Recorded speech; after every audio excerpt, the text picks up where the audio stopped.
Michel Foucault, a French philosopher and social theorist, had profound insights into the ways in which societies regulate morality. His work on moral regulation is often associated with his broader theories on power, knowledge, and the social institutions that enforce norms and standards. I will discuss some of the key points from Foucault's perspective on moral regulation. So let's start off with power and knowledge.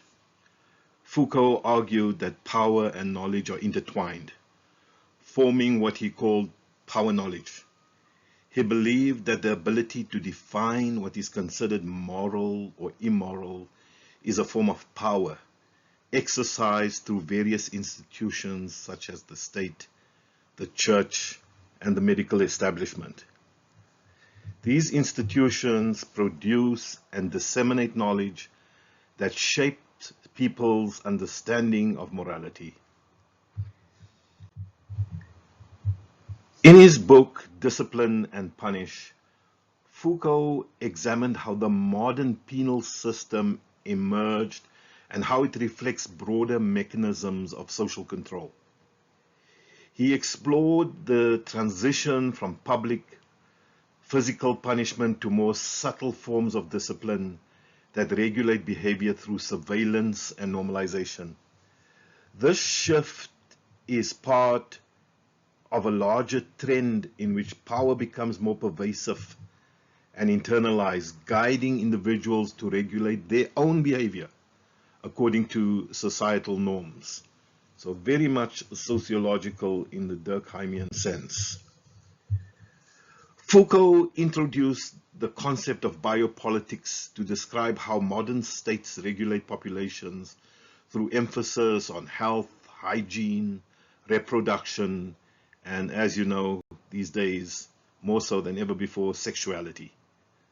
By promoting certain norms and practices, the state exercises control over both the bodies and the lives of individuals.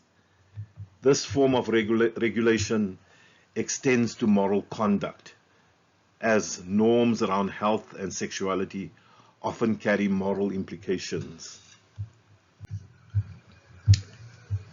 Then governmentality, another key concept of Foucault's work, refers to the art of governing beyond the traditional realm of politics.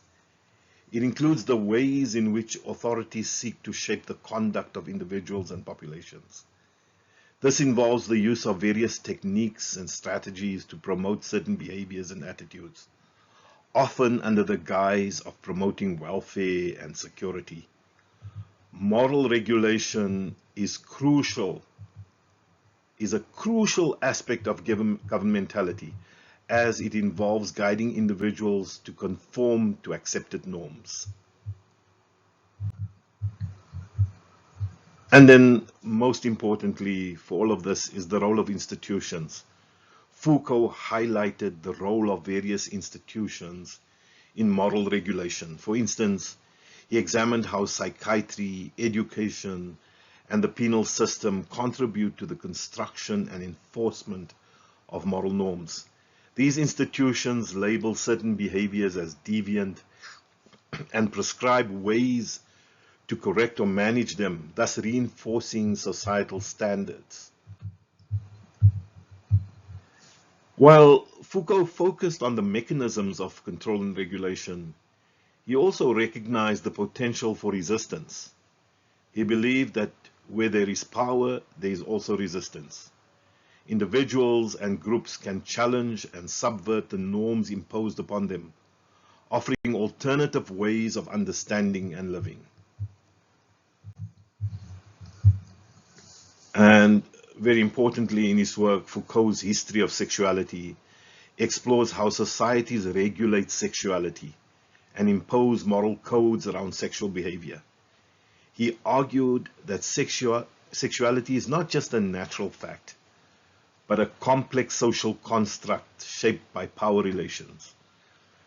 The regulation of sexuality serves broader purposes of social control and organization. You can see Judith Butler drawing from Foucault in many ways. Foucault's work on moral regulation provides a critical lens through which to understand how societies define and enforce moral standards. His concepts of power knowledge, discipline, biopolitics, governmentality, and resistance offer valuable insights into the mechanisms of control and the potential for challenging them. Through his analysis, Foucault reveals the intricate ways in which moral regulation operates, often subtly and pervasively, in shaping individual and collective behavior. I think we are all very familiar with these.